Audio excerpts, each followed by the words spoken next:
Hari ini kita mau belajar sebuah kebenaran firman Tuhan.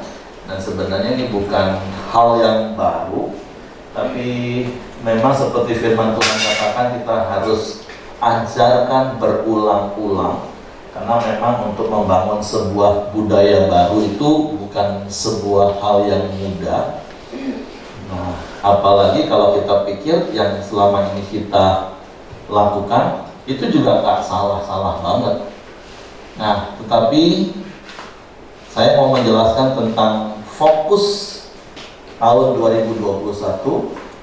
Kalau Bapak Ibu mungkin bisa lihat di dinding sebelah kiri saya, berarti sebelah kanan itu fokus tahun 2021 itu adalah membangun gaya hidup tubuh Kristus. TV sini belum hidup kayaknya. Oke. Membangun gaya hidup tubuh Kristus. Nah, sesungguhnya ini adalah hal yang seharusnya kita mulai sejak dari kita mengenal Tuhan. Nah, ayat emasnya, ayat firman Tuhannya ada di dalam Kisah Para Rasul pasal yang kedua ayat 42. Di situ dikatakan mereka bertekun di dalam pengajaran rasul-rasul dan dalam persekutuan, dan mereka selalu berkumpul untuk memecahkan roti dan berdoa. Nah, saya berharap ayat ini benar-benar dihafal, nggak panjang, dihafal, terus difahami, dipelajari, dan terus dipraktekkan. Kenapa saya katakan tadi harusnya itu sejak awal kita kenal Tuhan? Kita tahu di ayatnya yang ke-41, hari itu firman Tuhan katakan 3.000 orang bertobat ketika Petrus dan ke-11 rasul itu berkhotbah tentang siapa itu Yesus.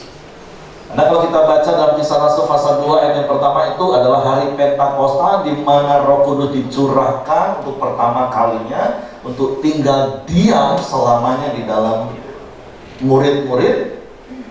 Dan ketika orang-orang yang ada di sekeliling mereka hari itu melihat apa yang terjadi, dan mereka bertanya, dan kemudian Petrus menyampaikan Injil, kabar baik, itu tentang siapa itu Yesus. Yesus yang adalah Tuhan yang mengasihi, yang mati disalib dan dibangkitkan naik ke surga. Sehingga pada akhirnya ayat yang ke-37 mereka bertanya, jadi apa yang harus kami lakukan? Nah, Petrus dan ke-11 rasul katakan, bertobatlah supaya dan berilah dirimu dibaptis, maka kamu akan menerima karunia Roh Kudus. Dan hari itu sekali lagi firman Tuhan mencatat ada 3.000 orang yang bertobat, menerima Yesus dan dibaptis. Nah, baru ayat yang ke-42, mereka. Nah, mereka itu siapa Bapak Ibu? Murid-murid dan orang yang bertobat hari itu. Dan sekarang termasuk kita. Kenapa? Karena Kisah Rasul pasal yang kedua ayat 39 katakan, janji itu masih akan untuk orang-orang sebanyak yang akan dipanggil Tuhan oleh pemberitaan mereka. Nah, pelan-pelan kita akan belajar perjalanan kekristenan supaya kita benar-benar mempunyai kekristenan yang sesuai firman lagi.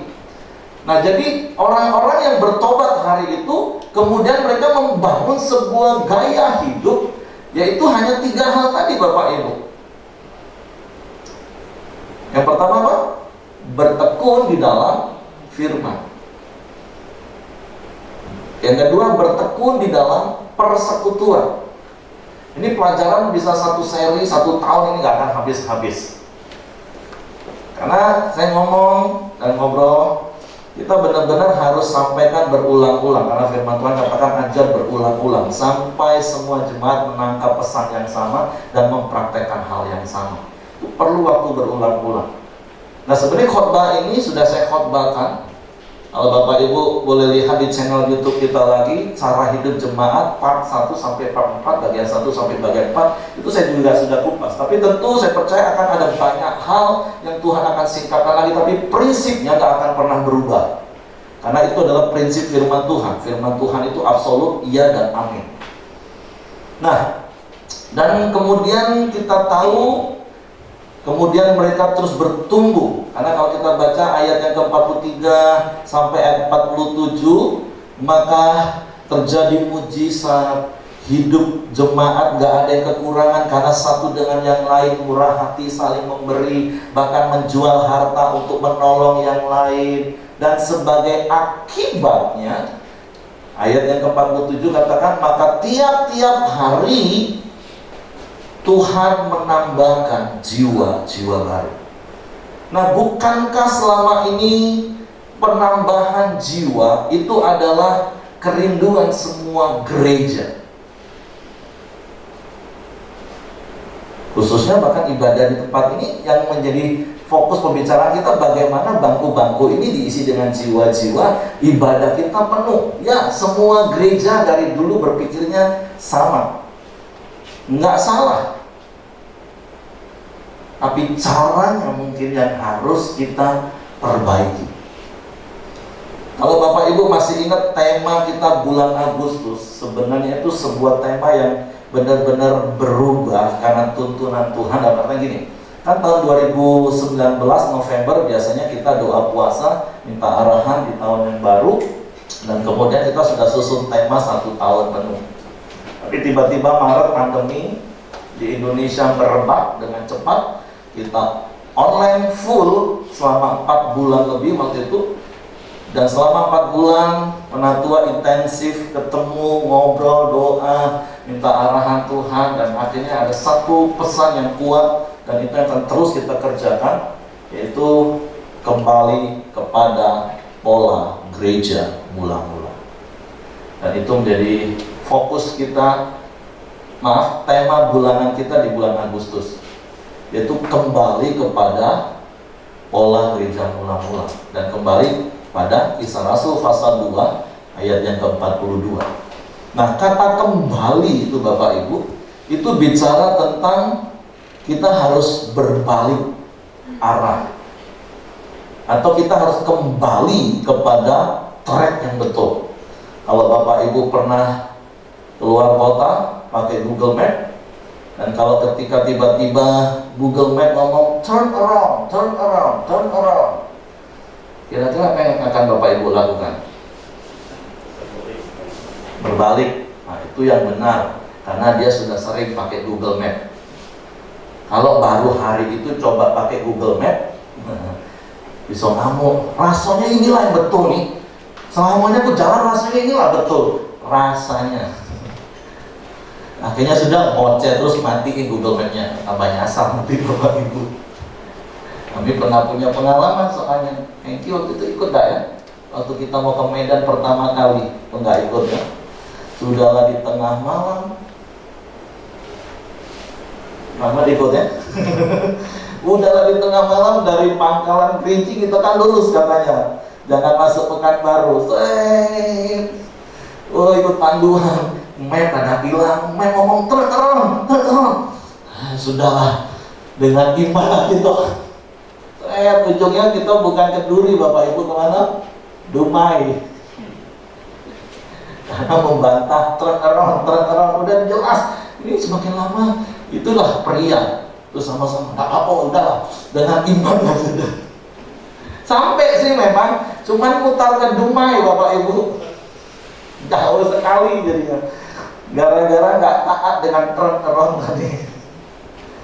Nah, sekali lagi bukan bermaksud mau menyalahkan siapa yang salah, siapa yang benar, tapi memang ketika pandemi itu membuka mata kita, membuka pemahaman kita, ternyata seperti yang sudah saya sampaikan berkali-kali di tahun 2020, kayaknya kita memang salah, sudah salah arah nih, salah fokus kita sebagai gereja Tuhan. Gereja lebih fokus hanya ngurusin cara ibadah, tapi cara hidup jemaatnya nggak diurus. Cara ibadah diperhatikan, nggak salah, sekali lagi maaf, nggak salah.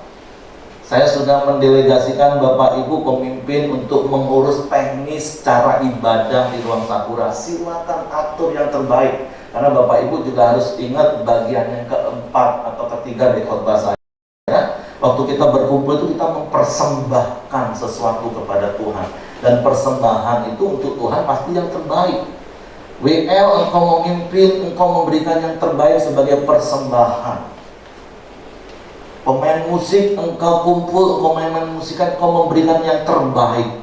Jemaat, engkau hadir, engkau mau memuji, mau menyembah Tuhan dengan persembahan yang terbaik. Otomatis ibadah itu baik, Bapak Ibu. Nggak usah didesain, direkayasa seperti apa. Kalau masing-masing kita menangkap pesan yang sama, waktu kita ibadah, kita mau memberikan persembahan yang terbaik, nyanyi yang terbaik, melayani yang terbaik, wow, otomatis ibadah kita sudah baik. Tapi kalau konsepnya masih lama, jemaat hanya berharap performance di depan yang baik, jemaat hanya sekedar jadi penonton, mau sampai kapanpun nggak akan pernah punya standar. Artinya gini, di sebelah situ mungkin bisa nikmati, sebelahnya belum tentu, Bapak Ibu. Kalau fokusnya hanya dengan apa yang ada di depan sini, itu realita, Bapak Ibu. Bapak Ibu bisa ingat-ingat, kenapa di sebelah aku orang bisa nyanyi sampai nangis-nangis, kok aku rasanya nggak rasa apa-apa. Nah, makanya datang ke Tuhan itu jangan cuma sekedar pakai perasaan. Kehadiran Tuhan itu bukan dinyatakan dengan merinding-merinding, Bapak. Kehadiran Tuhan dalam hidup kita dinyatakan kalau kita taat kepada firman Tuhan. Yang setuju katakan amin. Jadi sebuah paradigma pola pikir yang lama yang harus dibuang. Karena 30 tahun terakhir ini pengamatan saya pribadi, Bapak Ibu, khususnya ya 30 tahun terakhir, karena memang saya berkecimpung secara intensif itu sejak tahun 88. Nah, terus dengan berjalannya waktu berkembang, muncullah gereja-gereja baru, mega church. Mereka punya manajemen, mereka punya modal yang kuat, mereka bisa entertain dengan yang terbaik. Sekali lagi, saya nggak mau menyalahkan hal itu, tetapi hal itu akhirnya membuat sebuah pola di dalam kekristenan itu sendiri. Orang Kristennya akhirnya terbangun dengan sebuah pola hanya mengejar jam pertemuan ibadah. Mereka berusaha mencari ibadah mana yang terbaik, fasilitas mana yang terbaik. Sebaliknya gereja berlomba-lomba memperbaiki fasilitas. Nggak salah, sekali lagi nggak salah. Tapi saya tahu karena saya ada di dalam sejarah itu, ada begitu banyak pendeta kepahitan satu dengan yang lain karena hal itu terjadi. Gereja-gereja kecil akhirnya kepahitan karena jemaatnya banyak pindah. Gereja-gereja besar ngomong, kami nggak mencuri domba kalian. Mereka datang sendiri, masa orang mau ibadah ditolak? Terlalu banyak hal yang terjadi. Tapi hari-hari ini pandemi itu membuat semua rontok, Bapak Ibu. Bahkan orang-orang yang mungkin hanya fokus hidupnya memang cuma mau cari ibadah yang wah, yang membuat merinding, nggak tahu kemana mereka. Tapi gereja-gereja yang kuat adalah gereja yang mempunyai gaya hidup. Dan sekali lagi kalau saya bilang bicara tentang gereja itu bukan hanya semata-mata bicara tentang organisasi dan gedung dan pertemuan ibadah. Karena gereja itu siapa, Bapak Ibu? Ngomong kanan kiri, engkau adalah gereja. Saya sudah pernah ajar gereja itu eklesia. Nah, siapa eklesia? Itu saudara dan saya. Nah, makanya ketika Tuhan mengingatkan kita lagi turn around. Karena nggak bisa disangkal, pelita juga akhirnya ngikut dengan pola yang terbangun. Sekali lagi, ini bukan soal menyalahkan siapa, karena kita ada di dalamnya sama-sama. Kalau kita udah dikasih tahu kita salah, ya udah kita berbalik ke jalan yang benar, apa kata firman Tuhan. Sejak saya belum masuk bergabung dengan pelita, salah satu hal yang paling krusial yang sampai keluar yang saya dengar itu tentang profetik. Memang dari pola nanti satu lagu lambat, 3 lagu cepat, berubah lagi, nanti dapat seminar baru lagi, berubah lagi, sampai akhirnya 2-3 tahun yang lalu mungkin saya dipercaya untuk pegang profetik. saya merubah paradigma. Gak gampang itu. Bertahun-tahun merubah paradigma. Profetik, tim profetik, kalian bukan artis. Jangan berharap hadirat Tuhan itu hadir gak hadir karena penampilan kalian. Gak gampang. Tapi sekali lagi, bersyukurlah pandemi membuka mata kita semua. Amin. Nah, kita harus kembali. Ayat yang sudah ribuan tahun tertulis, kita jadi ngeh lagi ya. Tuhan hadir gak hadir itu bukan karena siapapun yang paling hebat. Tuhan katakan di mana 2-3 orang berkumpul dalam namaku, di situ aku hadir. Sederhana. Tuhan hadir gak hadir di ibadah kita itu kita kumpulnya dalam nama siapa? Itu aja cuma. Mau dalam nama Pelita Community, mau dalam nama Penatua. Enggak, kita mau berkumpul. Setiap kali kita berkumpul, kita mau berkumpul di dalam nama Yesus. Dan itulah yang membuat dia hadir. Amin. Jadi kita enggak lagi ngundang-undang Tuhan hadir lah, enggak. Dia yang punya ibadah ini Bapak Ibu. Dia tuan rumahnya. Masa tuan rumah kita undang ngomong kanan kiri? Itu mah kurang ajar. Tuan rumah itu pasti sudah ada duluan. Kita yang hadir, yang kita yang datang kepada Tuhan. Nah, kalau kita mempunyai paradigma yang benar, ya aku mau datang kepada Tuhan, ya pasti kita ketemu. Contoh kalau saya mau ke rumah Pak Simon, aku mau ketemu dengan Pak Simon. Ya aku pasti ketemu dengan Pak Simon Bapak Ibu, karena Pak Simon yang punya rumah, dia tinggal di situ. Tapi kalau aku datang, aku undang Pak Simon datang nggak ya?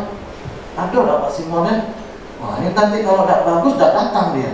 Kalau bagus baru datang. Oh sibuk. Dan itu rumah Pak Simon. Ngapain aku sibuk memperbaiki rumah Pak Simon supaya Pak Simon datang? Pak Simon tinggal di situ. Paradigma seperti ini harus kita mulai perbaharui. Sehingga ketika kita datang berkumpul di dalam pertemuan ibadah, bukan dengan pola pikir yang lama lagi. Mengharapkan WL-nya bagus, mengharapkan pemain musiknya bagus. Sekali lagi ingat prinsipnya, kalau masing-masing kita menangkap pesan yang sama, mempraktekkan hal yang sama, otomatis bagus semua, otomatis. Sudah banyak istilah-istilah saya katakan gini, wih hadirat Tuhan hari ini kuat. Aduh hari ini keren banget. Emangnya Tuhanmu berubah-ubah Bapak Ibu? Sehingga hari ini hadiratnya kuat, hari ini hadiratnya kurang. Tuh yang berubah-ubah itu siapa Bapak Ibu? Kamu kanan kiri, perasaanmu. Kalau tadi di lampu merah kau dongkol karena diklaksonin orang, nyampe gereja kau hatimu masih dongkol, perasaanmu hadirat Tuhan gak ada. Kalau tadi mau berangkat berantem karena nungguin istri kelamaan, dandan, sampai gereja dongkol, hadirat Tuhan gak kuat. Padahal sebelahnya sudah nangis-nangis karena lagi galau, lagi punya banyak masalah. Perasaan itu berubah-ubah Bapak Ibu. Ya, saya mau katakan kita datang menyembah Tuhan itu dengan 4 unsur, ya, seperti firman Tuhan katakan, kasihilah Tuhan Allahmu dengan segenap hatimu, dengan segenap jiwamu, dengan segenap akal budimu, dengan segenap kekuatanmu. Nah kita datang beribadah karena kita mengasihi Tuhan ya dengan 4 unsur itu. Memang ada dengan segenap jiwa tadi Bapak Ibu, perasaan. Nah tapi sekali lagi nanti ada hal-hal yang kita belajar bersama-sama.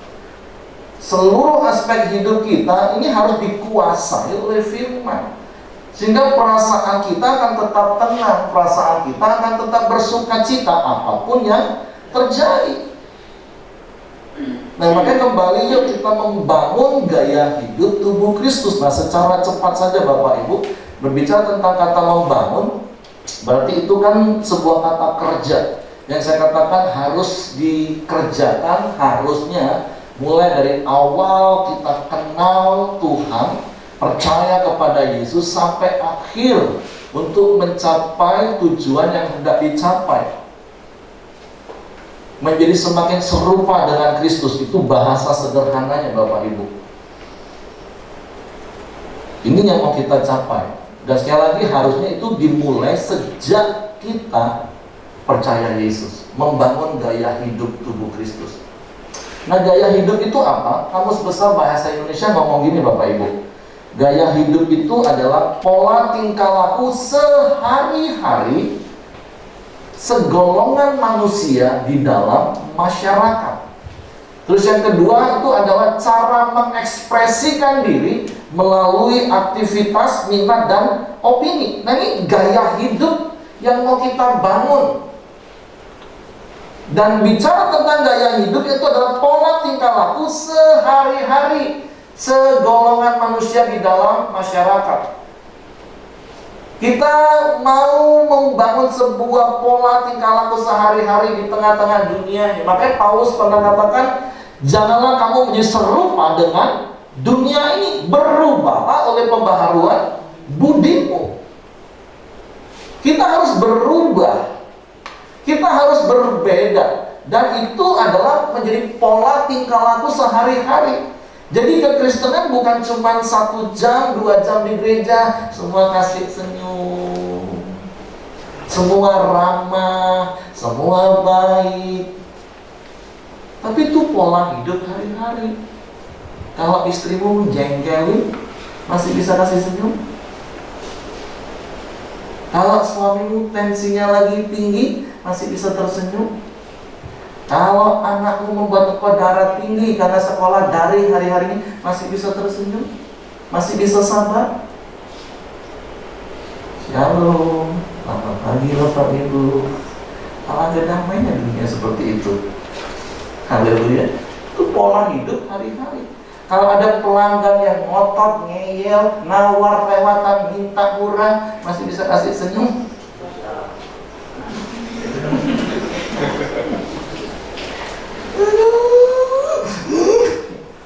Tapi itu pola hidup yang harus kita bangun sehari-hari. Atau mengekspresikan diri. Nah, yang ada di dalam hidup kita siapa Bapak Ibu? Yesus. Harusnya kita mengekspresikan Yesus itu secara nyata. Kapan? Setiap hari. Itu gaya hidup namanya.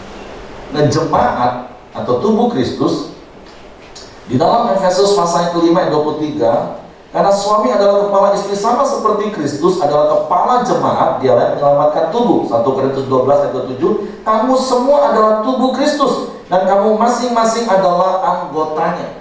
Jadi kalau dirangkum, fokus kita tahun 2021 itu adalah membangun sebuah gaya hidup jemaat mula-mula. Itu yang mau kita bangun Bapak Ibu. Dan sekali lagi, apa yang mau kita bangun itu cuma sederhana Bapak Ibu. Hanya di dalam Kisah Para Rasul pasal 2 ayat 42. Cuma itu. Ngomong kanan kiri. Cuma itu. Itu yang mau kita bangun Bapak Ibu. Bagaimana kita nih hidup bertekun di dalam pengajaran firman Tuhan, bertekun dalam persekutuan, dan selalu berkumpul.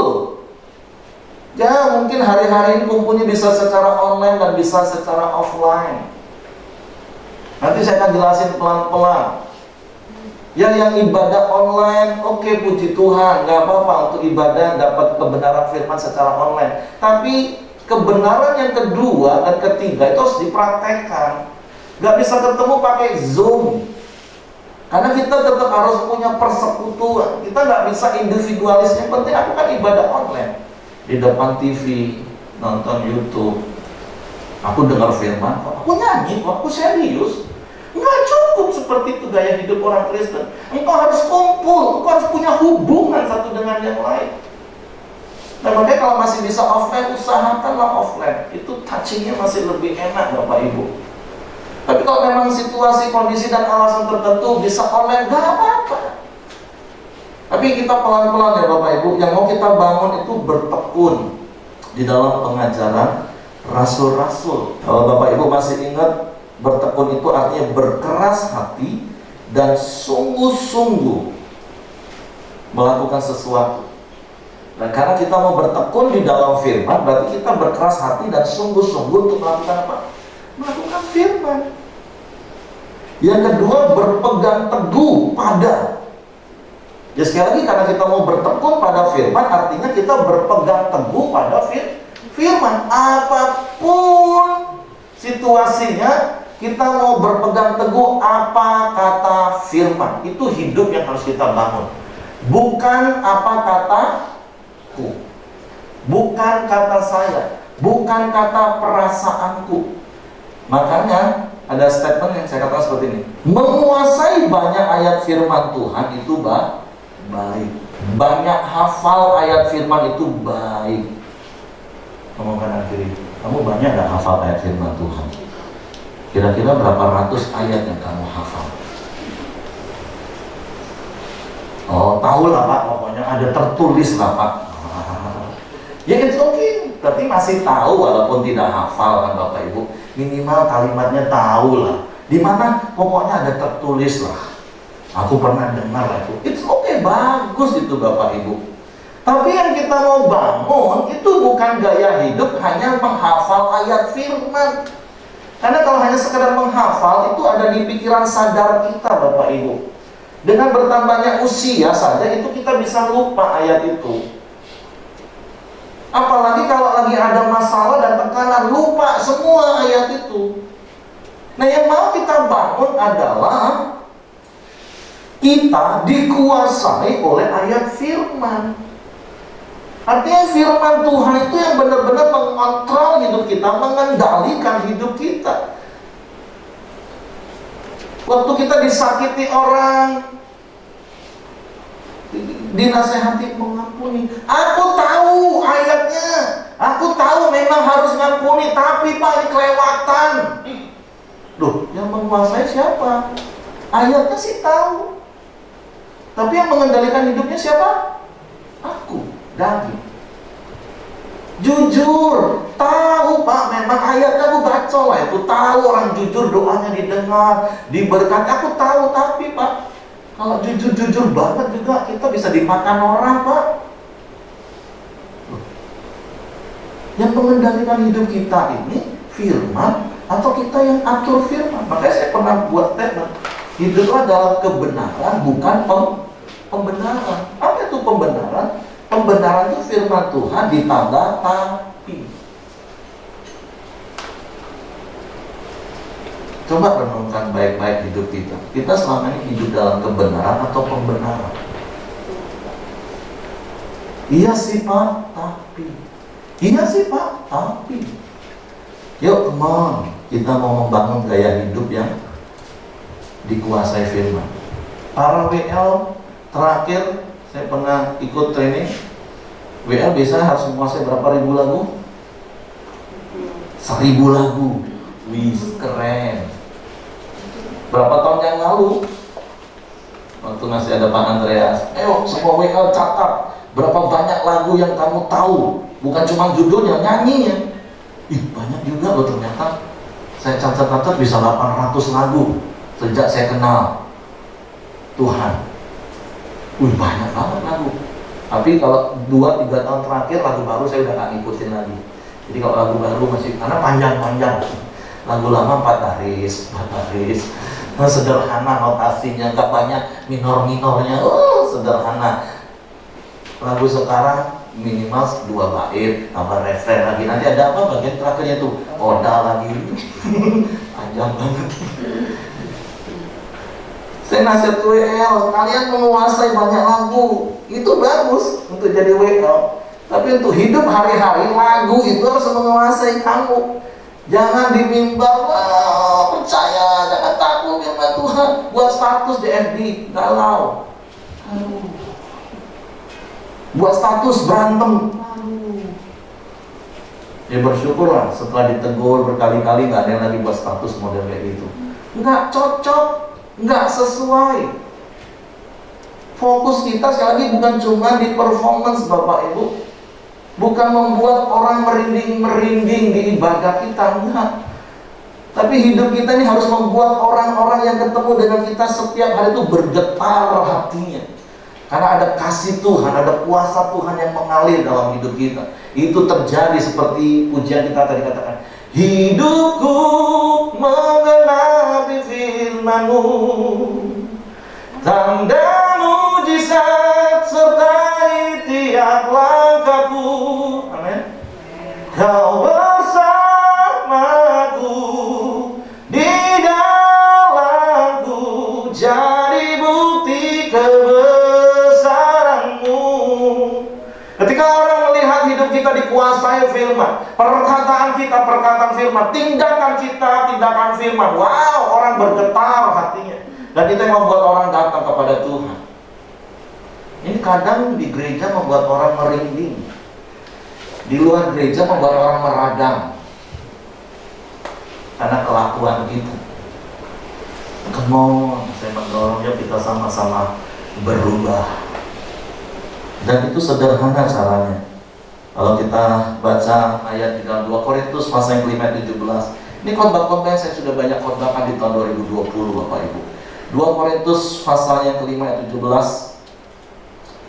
Jadi siapa yang ada di dalam Kristus, dia ada ciptaan baru, yang lama sudah berlalu, sesungguhnya yang baru sudah datang. Dan ingat 3 ciri-ciri ciptaan baru Bapak Ibu. Yang pertama, suka menyembah. Yang kedua, suka firman Tuhan. Yang ketiga, suka berbuat baik. Apakah kita suka menyembah Tuhan? Bicara tentang doa efektif, saya sudah khotbahkan. Doa itu apa? Hubungan dan komunikasi. Makanya yuk saya mendorong Bapak Ibu, jadilah jemaat Berea. Setelah dengar khotbah, apalagi sekarang bisa difasilitasi dengan channel YouTube, dengerin lagi berulang-ulang Bapak Ibu, sampai kau ngerti. Nah, secara khusus kita akan kupas di dalam suka firman Tuhan. Di mana level kita tentang firman Tuhan Bapak Ibu? Apakah firman Tuhan itu hanya batas kewajiban? Atau sudah naik sampai batas kebutuhan? Atau sudah jadi kesukaan? Kewajiban itu ya seperti apa yang saya katakan kemarin di sahabat itu saya katakan. Bertahun-tahun kita community cetak warta jemaah dalam bentuk buku. Dan biayanya nggak kecil tuh Bapak Ibu, 4-5 juta. Bertahun-tahun setiap ditanya, jemaat baca nggak renungannya? Gimana? Coba tanyakan yang jadi, kamu waktu itu baca renungan nggak begitu? Semua gitu disuruh. Ada Pak, bolong-bolong Pak. Sudah 2019 saya buat terobosan. Oke, kita pakai PDF. Kenapa? Karena kalau buku tanggal 10 udah minta lagi kadang, Pak masih ada nggak Pak warta Pak? Loh yang itu udah ambil, hilang Pak. Kalau pakai PDF nggak bakalan hilang, karena handphone ini nggak pernah lepas dari kita. Tapi tuh ditanya, gimana baca renungan? Kekecilan Pak. Ya sudah, oke. Akhir tahun kemarin saya buat terobosan baru lagi, kita pakai video. Nggak lebih dari 5 menit waktu awalnya trial. Kepanjangan, nggak boleh lewat dari 2 menit. Ya kecuali beberapa narasumber yang nggak bisa ngomong singkat padat, ya nggak apa-apa lah 3 menit. Pertanyaan saya, didengerin, dilihat nggak videonya itu? Mau gimana lagi saya buat Bapak Ibu? Karena kan Bapak Ibu dengerin khotbah saya, ujung-ujungnya itu cuma 4M Bapak Ibu. Lakukan 4M, dengar firman setiap hari. Ini kami lagi mau buat terobosan dengan Hendy, dengan Coach Johnny. Terima kasih buat Simon yang memfasilitasi Zoom walaupun cuma 50 orang di sana. Saya sudah minta izin sama Hindra, selain untuk kompas boleh dan untuk komsel, untuk doa pagi boleh lah. Yosi saya bilang, sayang udah dibayar kok nggak dipakai. Yang penting bukan jam kantor, saya bilang. Makasih kok. Senin besoknya kita mulai jam 5 pagi. Doa sama-sama. Terus kita sharingnya ayat firman Tuhan, renungan harian kita. Kita baca terus sharing apa yang kamu dapat hari ini, Tuhan ingatkan kamu apa. Hari ini Tuhan mau suruh kita apa. Yuk kita praktek hari ini. Ada yang mau ikut nggak? Jam 5 pagi ya. Atau nanti nego lah jam berapa. Jam 5 sampai jam 6, gak usah panjang-panjang. Hengki ikut setiap hari Jawa Timur setengah 5 pagi. Yalah, jam 5 pagi di Jawa Timur itu udah terang beneran kayak jam 7 di sini. Saya ikut Hafrutanya, Korangdeonya, industri, itu yang ikut bisa 500 orang. Itu yang satu kelompok saja itu. Belum kelompok-kelompok yang lain. Tiap hari. Ya sudahlah, lain lubuk, lain ikan. Kita sepakati sendirilah. Kita mau tiap hari jam berapa atau seminggu berapa kali trial, nggak apa-apa Bapak Ibu. Karena kalau untuk malam saya harus ngatur ulang jadwal saya lagi karena malam sudah terlalu padat. Tapi kalau pagi itu ya oke, kita lakukan. Nah, kembali kepada firman Tuhan. Apakah levelnya baru di kewajiban, disuruh-suruh, ayo baca, atau memang sudah merasa butuh?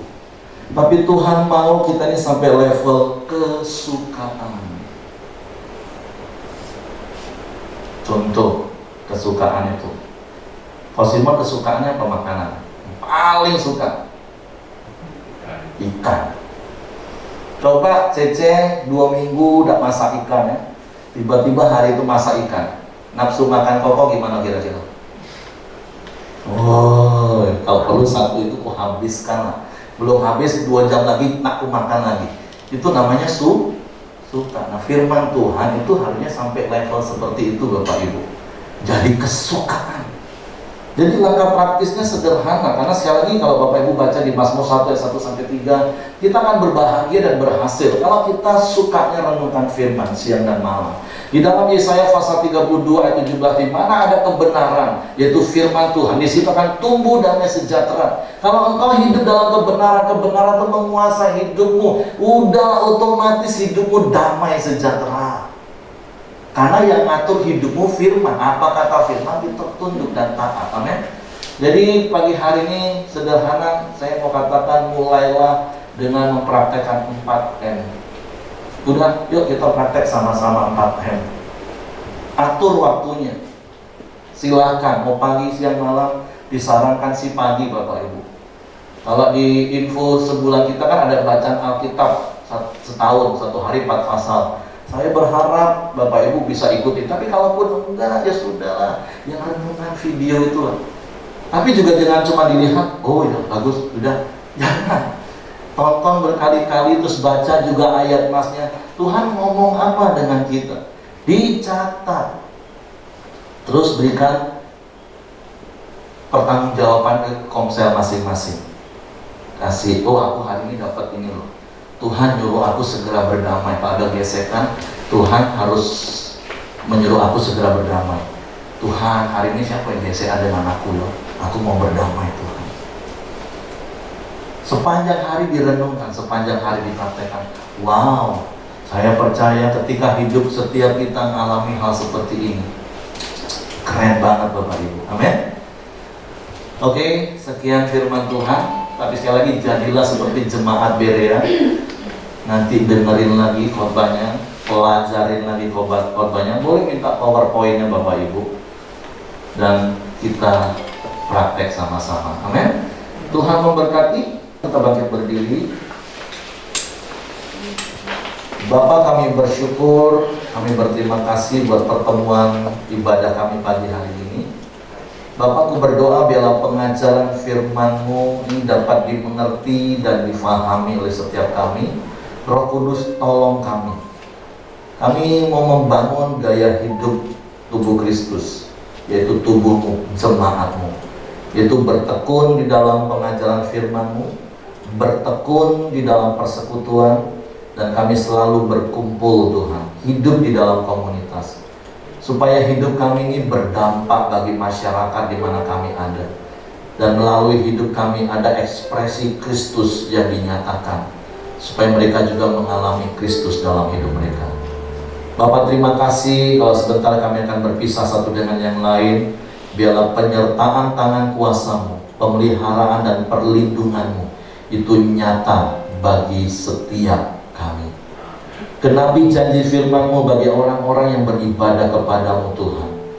Engkau memberkati makanan mereka, memberkati minuman mereka, menjauhkan sakit penyakit dari hidup mereka. Engkau memberkati rumah tangga, memberkati usaha pekerjaan umat-Mu. Dan biarlah kasih karunia Bapa, damai sejahtera dari Yesus Kristus, serta pimpinan persekutuan Roh Kudus menyertai kita sekalian mulai hari ini sampai Maranatha, Dia Yesus datang kali yang kedua. Di dalam berkat nama Tuhan Yesus Kristus, semua yang terima berkat mereka katakan amin.